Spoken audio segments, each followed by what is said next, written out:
स्वागत है साथियों। यूपी जीडीसी के पाठ्यक्रम को ध्यान में रखते हुए हिंदी का भाषिक स्वरूप जो एक महत्वपूर्ण पॉइंट्स है, हिंदी का विकास कैसे हुआ है, हिंदी की ध्वनियों का वर्गीकरण किस आधार पर है, उन वर्गीकरण में कौन सी ध्वनि किस स्थान पर आती है, ऐसे महत्वपूर्ण हिस्सों पर आधारित ये पूरी टेस्ट सीरीज़ है जो कि यूजीसी नेट, जीआईसी और साथ ही साथ यूपी जीडीसी के पाठ्यक्रम को कवर करती है। तो देखते हैं पहला प्रश्न है व्याकरण किसे कहते हैं। सामान्य तौर पर यदि प्रश्न बन जाए कि व्याकरण किसे कहा जाता है, ऑप्शन में है भाषा का इतिहास बताने वाले शास्त्र को, भाषा के शुद्ध एवं मानक रूप के ज्ञान कराने वाले शास्त्र को, केवल शब्दों के अध्ययन को, केवल वाक्य निर्माण की पद्धति को। तो इसका सही उत्तर क्या हो जाएगा? तो ध्यान रखेंगे इसका जो सही उत्तर है वह है भाषा के शुद्ध एवं मानक रूप का ज्ञान कराने वाले शास्त्र को व्याकरण कहते हैं। तो इस रूप में इस प्रश्न का उत्तर आपको ध्यान रखना है कि मानकता का ध्यान रखता है, शुद्धता और मानकता का ध्यान रख करके व्याकरण शास्त्र निर्मित होता है। दूसरा प्रश्न देखते हैं, निम्न में से कौन सा व्याकरण का अंग नहीं है? ध्यान रखना है, ऑप्शन में है वर्ण व्यवस्था, पद व्यवस्था, लिपि व्यवस्था, वाक्य व्यवस्था। तो इसका सही उत्तर क्या होगा? ध्यान देंगे इसकी जो सही उत्तर है वह है लिपि व्यवस्था। लिपि व्यवस्था व्याकरण का अंग नहीं है बल्कि वर्ण व्यवस्था, पद व्यवस्था और वाक्य व्यवस्था ये तीनों व्याकरण का अंग माने जाते हैं। ठीक है, इसे ध्यान देंगे। अगला प्रश्न देखते हैं। अगला प्रश्न क्या है? ध्वनियों को व्यक्त करने वाले लिपि चिन्ह क्या कहलाते हैं? वे लिपि चिन्ह जो ध्वनियों को व्यक्त करते हैं वे क्या कहलाते हैं? ऑप्शन में है मात्रा, वर्ण, शब्द या पद। तो इसका सही उत्तर क्या होगा? ध्यान रखना है इसका सही उत्तर है वर्ण।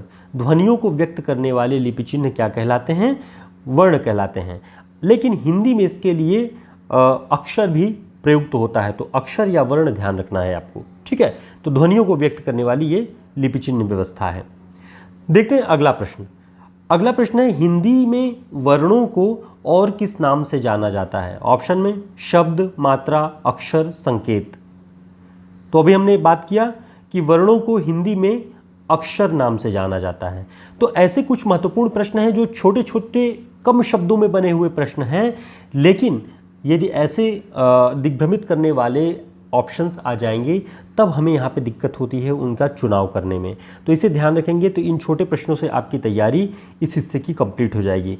साथियों, यूपी जीडीसी के लिए टेस्ट सीरीज की शुरुआत हो चुकी है जिसमें पूरे के पूरे 10 टेस्ट सीरीज में 900 प्रश्नों का पूरा संग्रह रहेगा। ये 900 प्रश्न आप प्रतिदिन एक टेस्ट सीरीज आपको परीक्षा से पहले प्रदान की जाएगी और उसके बाद आंसर की प्रदान की जाएगी। तो जैसे हमने यूपी हायर का टेस्ट सीरीज चलाया हुआ था, जो साथी जुड़े होंगे वो जानते हैं, ऐसे ही यूपी जीडीसी की ये शानदार, महत्वपूर्ण और गुणवत्तापूर्ण प्रश्नों का पूरा संग्रह है जो कि आपके मूल्यांकन को जांचने में काफ़ी सहयोग करेगी। तो हमारे नंबर पर संपर्क करके इस टेस्ट सीरीज से आज ही जुड़ें, क्योंकि समय बहुत कम है और 10 दिनों के अंदर इस टेस्ट सीरीज को पूरा करना है। अगला प्रश्न देखते हैं, वर्णों के व्यवस्थित समूह को क्या कहते हैं? ऑप्शन शब्दकोश, वर्णमाला, लिपि, व्याकरण। तो इसका सही उत्तर क्या होगा? वर्णों के व्यवस्थित समूह को वर्णमाला कहते हैं, ध्यान रखेंगे। देखते हैं अगला प्रश्न, हिंदी वर्णमाला में सर्वप्रथम किसकी व्यवस्था होती है? ऑप्शन में व्यंजन, संयुक्ताक्षर, स्वर, मात्रा। तो वर्णमाला में सबसे पहले किसकी व्यवस्था होती है? तो पहले सबसे ध्यान रखना है स्वर आता है, उसके बाद व्यंजन आते हैं, फिर अंतस्थ व्यंजन, ऊष्म व्यंजन, ऐसे ये पूरी सीरीज होती है। तो सबसे पहले स्वरों को आपको ध्यान रखना है। साथियों, हमारी वीडियोस और हमारे प्रश्नों का चुनाव अगर आपको अच्छा लगता है, आपकी तैयारी में बेहतर योगदान देता है, तो चैनल को सब्सक्राइब करें। कमेंट करके ज़रूर बताएं कि कौन सा हिस्सा हमारे चैनल का आपके लिए बेहतर तैयारी करने में मदद करता है। वीडियो को लाइक ज़रूर करें। देखते हैं अगला प्रश्न, हिंदी वर्णमाला में स्वरों के बाद किसकी व्यवस्था की गई होती है? ऑप्शन मात्राओं की, व्यंजनों की, अनुस्वार की, संयुक्त वर्णों की। तो इसका सही उत्तर क्या होगा? ध्यान रखना है व्यंजनों की। स्वरों के बाद व्यंजनों की व्यवस्था आती है वर्णमाला में। अगला प्रश्न है, किस स्वर का कोई मात्रा चिन्ह नहीं होता है? ऑप्शन ई, उ, अ, री। तो हमने जो क्लासेस हमारी जीडीसी की बैच चल रही है उसमें हमने हिंदी के इस भाषिक विशेषताओं का अध्ययन करते वक्त बताया कि एक स्वर ऐसा है जिसका कोई मात्रा चिन्ह नहीं होता, बाकी सारे स्वरों के मात्रा चिन्ह होते हैं। तो इसका जो सही उत्तर है वह है अ। अ का वर्णमाला में या उस तरह से देखेंगे तो कोई भी लिपि चिन्ह नहीं होता, यानी मात्रा के रूप में कोई लिपि चिन्ह नहीं होता, इसे आपको ध्यान रखना है। बाकी री के लिए जैसे मात्र लिखते हैं तो त के नीचे जो संकेत चिन्ह बनता है वो उसकी मात्रा हो गई, ऊ के लिए, ई के लिए, इन सभी के लिए एक मात्रा चिन्ह बना हुआ है, लेकिन अ के लिए नहीं है। अगला प्रश्न है, निम्न में से कौन परंपरागत अतिरिक्त वर्ण है? ऑप्शन में है क्षत्रिय वाला क्ष, ज्ञ, अनुस्वार और ढ। तो सही उत्तर क्या है इसका? इसका जो सही उत्तर होगा अनुस्वार। अनुस्वार के विषय में कहा जाता है कि ये परंपरागत अतिरिक्त वर्ण है। ठीक है, इसे ध्यान रखेंगे, परंपरागत अतिरिक्त वर्ण। भोलानाथ तिवारी की पुस्तक में इसके विषय में लिखा गया कि परंपरागत अतिरिक्त वर्ण है ये। देखते हैं अगला प्रश्न। अगला प्रश्न है, निम्न में से कौन अतिरिक्त वर्णों में सम्मिलित नहीं है? तो परंपरागत अतिरिक्त वर्णों की बात हमने की, तो कौन सम्मिलित नहीं है? ऑप्शन में अनुनासिक, विसर्ग, अनुस्वार और त्र। तो इसका सही उत्तर क्या होगा? इसका सही उत्तर है त्र। त्र संयुक्त व्यंजन की श्रेणी में आता है, अतिरिक्त वर्णों में नहीं है। अतिरिक्त वर्णों में अनुनासिक, विसर्ग और अनुस्वार, ये तीन ऐसे हैं जो अतिरिक्त वर्णों में आते हैं। ठीक है, अगला प्रश्न है, हलंत चिन्ह को वर्णमाला में पृथक स्थान क्यों नहीं दिया गया है? हलंत चिन्ह को वर्णमाला में पृथक स्थान क्यों नहीं दिया गया है? ऑप्शन, यह स्वर है, यह स्वतंत्र वर्ण नहीं है, इसका प्रयोग नहीं होता, यह मात्रा है। तो कौन सा ऑप्शन सही होगा हलंत के विषय में? तो ध्यान रखना है, इसका जो सही उत्तर है वह है बी, यह स्वतंत्र वर्ण नहीं है। जब यह स्वतंत्र वर्ण नहीं है तो इसके लिए वर्णमाला में कोई पृथक से स्थान नहीं दिया गया है, यही उसका कारण है। तो ऐसे महत्वपूर्ण प्रश्न हैं जो कि बहुत छोटे छोटे कम शब्दों में बने हुए प्रश्न हैं, लेकिन यदि आपने कभी गौर नहीं किया है इन सभी पर तो संभावना है कि त्रुटि हो सकती है। अगला प्रश्न है, हलंत चिन्ह का प्रयोग किस लिए किया जाता है? ऑप्शन में है स्वर बढ़ाने के लिए, मात्रा दिखाने के लिए, व्यंजन को स्वर रहित दिखाने के लिए, संयुक्त वर्ण बनाने के लिए। तो ध्यान रखेंगे, इसका जो सही उत्तर है व्यंजन को स्वर रहित दिखाने के लिए। जब हम दिखाते हैं कि कोई व्यंजन जैसे क, ख, ग, घ, स्वर उसमें शामिल है तो हम पूरा क लिखते हैं, लेकिन जब हम उसमें ये दिखाना चाहते हैं कि स्वर नहीं है तो हम क्या करते हैं, क लिख करके उसके नीचे हलंत लगा देते हैं। तब वहाँ पर ये पता चल जाता है कि ये स्वर रहित व्यंजन है, वहाँ पर हलंत का प्रयोग होता है। चलिए अगला प्रश्न देखते हैं। अगला प्रश्न है, ढ और ढ कैसी ध्वनियाँ हैं? ऑप्शन में संयुक्त ध्वनियाँ, प्राचीन ध्वनियाँ, नव विकसित ध्वनियाँ, अयोगवाह ध्वनियाँ। तो इसका सही उत्तर क्या होगा? इसका जो सही उत्तर है नव विकसित ध्वनियाँ। ये ड और ढ जो हैं ये नव विकसित ध्वनियाँ मानी जाती हैं और ये दोनों वर्णमाला में नहीं हैं, ध्यान रखना है। वर्णमाला में है ड और ढ, इनके पीछे इनके नीचे जो है बिंदी नहीं लगी होती है, और जब बिंदी लगनी शुरू हुई तो ये नवविकसित ध्वनियाँ मानी गई हैं। ठीक है, इसे ध्यान रखेंगे।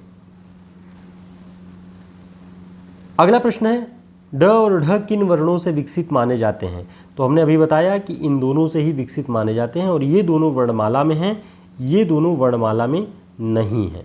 ठीक है, देखते हैं अगला प्रश्न। अगला प्रश्न है, जिन वर्णों का उच्चारण बिना बाधा के होता है वे क्या कहलाते हैं?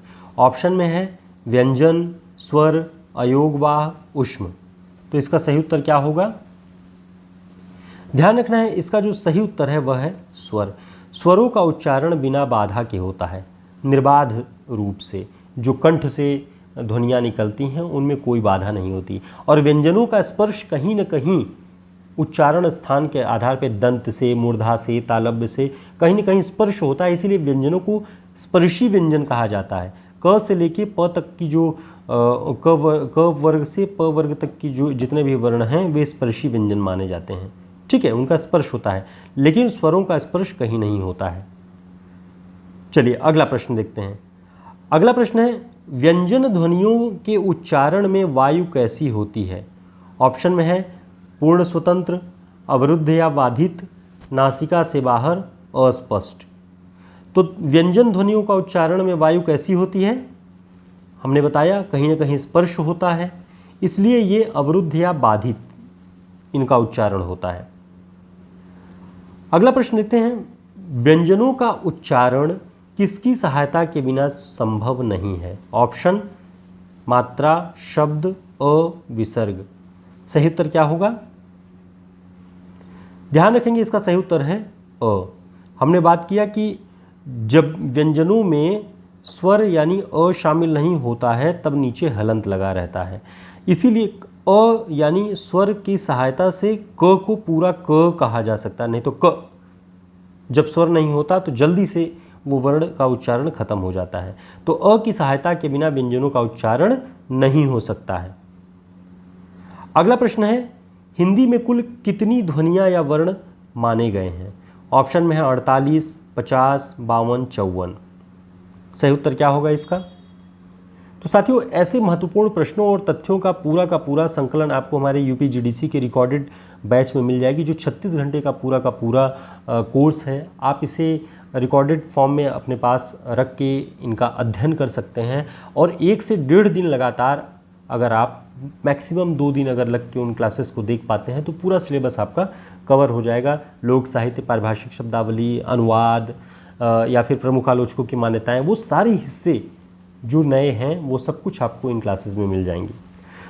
तो हिंदी में कुल कितनी ध्वनियाँ या वर्ण माने जाते हैं? तो ध्यान रखना है, इसका जो सही उत्तर है सी, 52।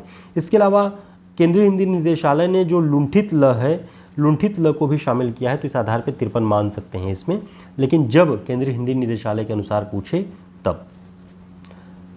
अगला प्रश्न है, हिंदी में स्वरों की संख्या कितनी मानी गई है? ऑप्शन 10, 11, 12, 13। तो सही उत्तर क्या होगा इसका? ध्यान रखेंगे, इसका सही उत्तर है 11। हिंदी में स्वरों की संख्या 11 मानी गई है। अगला प्रश्न है, हिंदी में व्यंजनों की संख्या कितनी मानी गई है? हिंदी में व्यंजनों की संख्या कितनी मानी गई है? ऑप्शन में 30, 31, 32, 33। तो सही उत्तर क्या होगा इसका? इसका जो सही उत्तर है 33। 11 स्वर, 33 व्यंजन। तो इस तरह के महत्वपूर्ण प्रश्न आपको हमारे टेस्ट सीरीज़ में और क्लासेस में जीडीसी बैच में मिलेंगी, जो कि आगामी सभी प्रतियोगी परीक्षाओं में बहुत ही प्रामाणिक ढंग से बहुत उपयोगी हैं। तो यूपीजीडीसी के लिए आप सभी टेस्ट सीरीज ज्वाइन कर सकते हैं। ये टेस्ट सीरीज शुरू हो चुकी है। 900 गुणवत्तापूर्ण और संभावित प्रश्नों का पूरा संकलन है, और 10 दिनों में प्रतिदिन आपको इसकी प्रैक्टिस सेट उपलब्ध कराई जाएगी। बाद में उसके आंसर की हम प्रोवाइड कराते हैं, जिससे आपने जो कुछ हल किया है वो आंसर की आप मैच कर सकते हैं, जिस तरह से आप आयोग से जारी की हुई आंसर की को मिलाते हैं। तो इससे आपने अब तक जो तैयारी की है, किन किन प्रश्नों पे क्या आपकी राय है और वो गलत सिद्ध होती है, तो आप उसका मूल्यांकन कर सकते हैं। तो 900 प्रश्न गुणवत्तापूर्ण हैं। हमारे नंबर पर संपर्क करके आप इसे ज्वाइन कर सकते हैं। फिर मिलते हैं एक नई क्लास में, तब तक के लिए नमस्कार, शुभकामनाएं।